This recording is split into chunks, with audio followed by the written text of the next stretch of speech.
Is that what we do is we have genuine multitaskers that are like, sweet, I will go ahead and do homework while we're taking notes. Now, hear me out. I am actually okay with that eventually, but not now, because I don't know you, you don't know me. So when I'm giving notes, you're taking notes, okay? Eventually, I don't want to keep people down. If you're a good multitasker, you can follow along, and there's a little bit of that going on.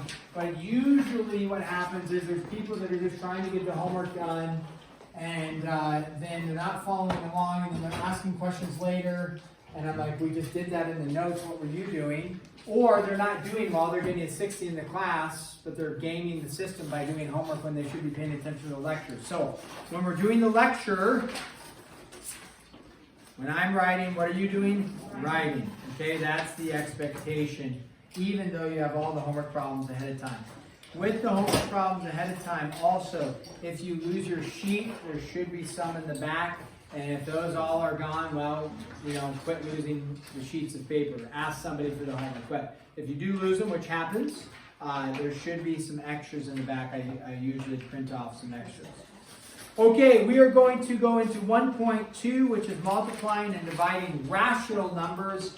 What is a rational number? A rational number, we discussed this, is what's like a basic definition of a rational number? Because if you asked your parents what a rational number is, I'm guessing they probably wouldn't know. Because most people wouldn't know outside of a math class.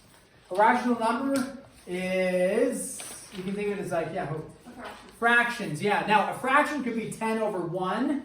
Which would just be 10, right? So rational numbers, okay, go ahead, write that down. What is a rational number? It is basically a fraction. Now, you could have the square root of 7 over 2, which is a fraction, but the square root of 7 is not a rational number. So we can talk about that later. But rational numbers is, okay, those are fractions. That's the basic idea on a rational number. So today, in 1.2, we are going to discuss multiplying and dividing with the division symbol for rational numbers. Okay? Now with this, there's some properties that you should know. And let me refer to these. I'll do a verbal one.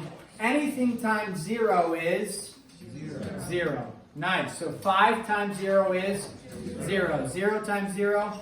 0. Negative 7 times 0? 0. Okay.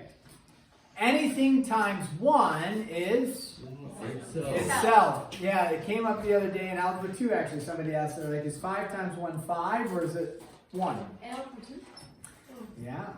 Anything times 1 is itself. So what is 5 times 1? 5. 10 times 1? 10. Nice. 0 times 1? 0. Okay, good. Negative 17.2 times 1? Negative 17.2. Beautiful. Okay. Commutative property. Anybody know the commutative property? I'm writing, you're writing. Commutative property.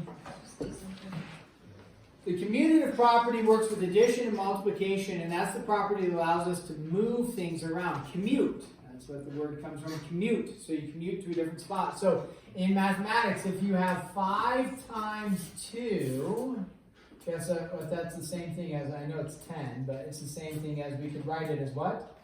2 times 5. That's the commutative property.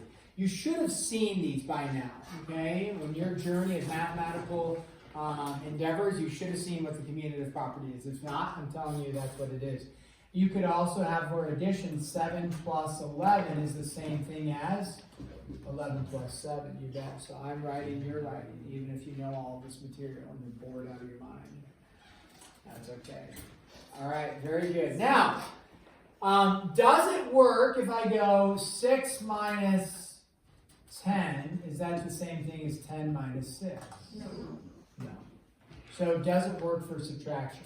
No, not equal. Just for multiplication and addition. That's the commutative property. Okay. Another thing you could actually look at too, which I didn't state yet, but what if I go 20 divided by 4? Is that the same thing as 4 divided by 20? No. Are those the same? No, so it does not work for those. Okay, then the other property that gets quoted a lot and used a lot is the associative property. And the associative property is just associating different terms together. So if we had something like 3 times 2 times 5, and I put parentheses around the 3 and the 2, we know the parentheses is a grouping symbol, and so hopefully you know our order of operations, ChemDOS, right? Maybe, or GEMDOS, grouping symbols. Hopefully all of us have heard of ChemDOS at this point in your career. In parentheses, or maybe I should say /G, it doesn't get rid of it. G just stands for grouping symbol. So you do whatever's inside the grouping symbol first. So we look at the parentheses as a grouping symbol. The associative property allows us to go 3 times and then change this 2 times 5. I can actually associate different terms together. And that works with addition and multiplication. It doesn't work with division or subtraction as well. Same thing as like the commutative property, okay? So associative is just you associate different terms together. All right, so now let's do some examples here.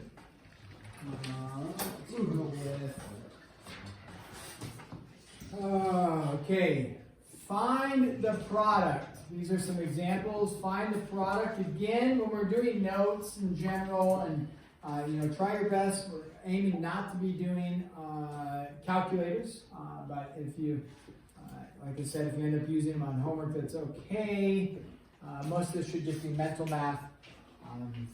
And then on the tests, mid-chapter assessments, there will be no calculators. Okay, -7, parentheses, -6. So that's saying what? -7, what's the operation? We just don't write it.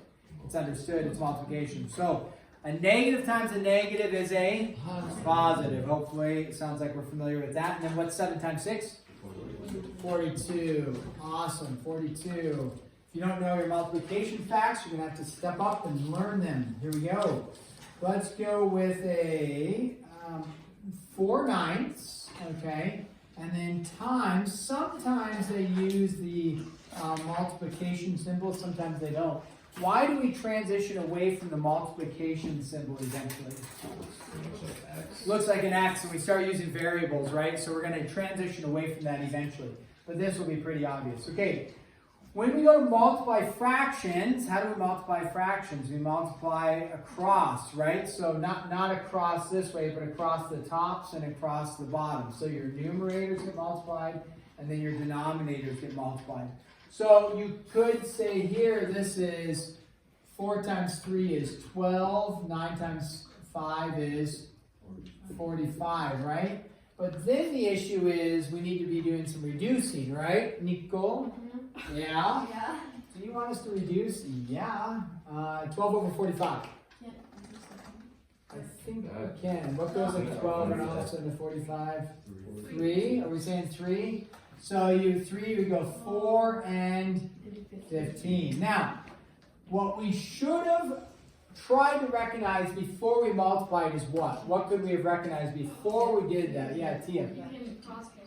Yeah, cross cancel. Thanks for using the correct terminology. So we could recognize, because it's multiplication, I can say 3 goes into 3 once, 3 goes into 9 3 times, and that's fine to do. If this was addition or subtraction, you can never do that. But since it's multiplication, we can cross cancel. And then you would go 4 times 1 is 4, 3 times 5 is 15. So that would help eliminate that extra step of reducing. Okay, what happens when we get into something like, oh, this one's spicy. No, that's not too bad.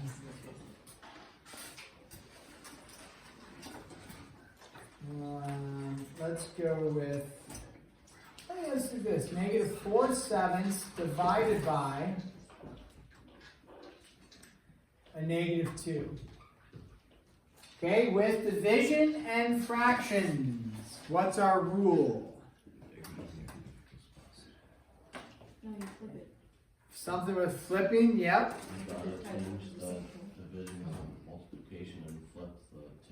Yeah, so a phrase that we used last year was keep it, flip it, switch it. Have you heard that before? Keep it, flip it, switch it. So we're going to keep the first term, -4/7. We're going to switch this to multiplication. So we keep, we switch, I'll put the multiplication symbol as an X there for now. And then we flip our divisor. So -2 flipped, what's the reciprocal of -2? -1/2. Don't forget the negative. Now, yes? I was going to say that you could use the word reciprocal if you're going to flip fraction. Yeah, the reciprocal? Yeah, multiply by the reciprocal is another, exactly. So then we go, a negative to negative yields a positive. Let's do Tia's method of cross cancel. Save ourselves a step, and we say, okay, 2 goes into 2 once, 2 goes into 4 twice, right? And then our final value is going to be a positive, what, 2/7, right? Okay, 2/7 on that. Okay, now what happens when we have, let's go to number 4 here. What happens if you have a 61 divided by 12.2? Okay, this is generally where people like gravitate towards a calculator real quick, you know. Work on your long division. This would be a very reasonable problem to throw on a test with a little bit of long division, right? So how do I do a little bit of long division? 12.2 going into 61, right? So if you've forgotten how to do this, you just have to go back and review a little bit. You take, if there's a decimal here on the 12.2, what do? I move that over, and then I move the decimal over here and plug in a 0 there. This should be review. If it's confusing for you, you've got to go back and review it, okay? So then 122 goes into 610. Just make an estimate. More than once, less than 10. So 5. Okay, let's try 5. I heard a 5, so we go a 5 there. We take the 5, we multiply by the 2 is 10. Carry the 1, 5 times 2 is 10, plus the 1 is 11. Carry the 1, 5 and 5 is 5, plus the 1 is 6. Yes, goes in evenly, that's satisfying there. So, if long division is confusing for you, you got to review it and make sure you're up to speed on it. Okay, let's go with a number 5 here. What happens when you have 2/3 divided by -5/4 in that format? Okay, so if that format is a little uncomfortable for you because it's a fraction over a fraction, you could change it. You could change it into the 2/3 divided by. If you wanted to write it like this, you could, and then work with it. Or if you're feeling mathematical savvy, you can keep it, flip it, switch it right from the get-go. Okay, what we're going to do is we will, hesitant to say this is due tomorrow just because there might be a couple problems that you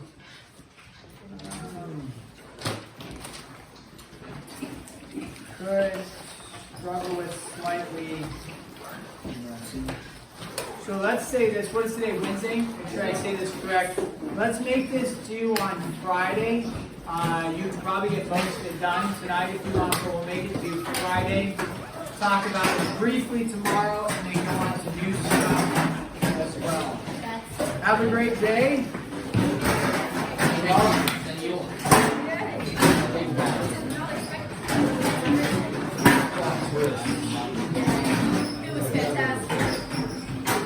Okay, yeah, if you want to, otherwise, if you don't get it done tonight, usually what I have to do is just take a quick break, or come back Monday and swear it and it's fine. So, that'll work. I usually say don't turn into me, just because I got